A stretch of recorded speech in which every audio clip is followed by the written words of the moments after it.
Welcome back to Close Up. Ears perked up in Concord last week when the Biden administration took steps to reclassify marijuana as a less dangerous illegal drug. Cannabis is currently what's known as a Schedule I drug under DEA standards. U.S. Attorney General Merrick Garland submitted a proposal to reschedule marijuana as Schedule III now, which would not make the substance legal, but it would be the first ever federal acknowledgement that cannabis has medicinal properties. Of course, this comes amid the ongoing saga of New Hampshire's years-long debate now over legalization.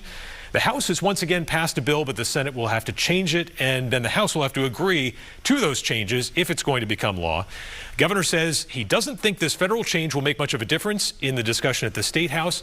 He says the path forward on this issue remains straightforward, legalization on his terms or not at all.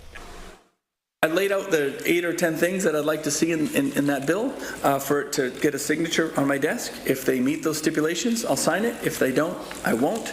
I know there's a few changes on the bill to be made. If the Senate makes those changes the way I've laid out the guidelines to be, then I would sign it. Fundamentally, I don't really love this idea anyway, right?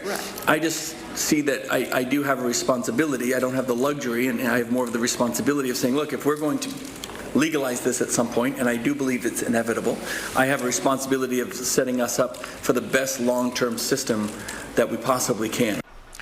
The emphasis on getting something done at the State House may shift now that Republican candidate for Governor Kelly Ayotte said on this program last week that under no circumstances would she allow legalization if she's elected. Lawmakers may not want to roll the dice on a toss-up election for governor in November.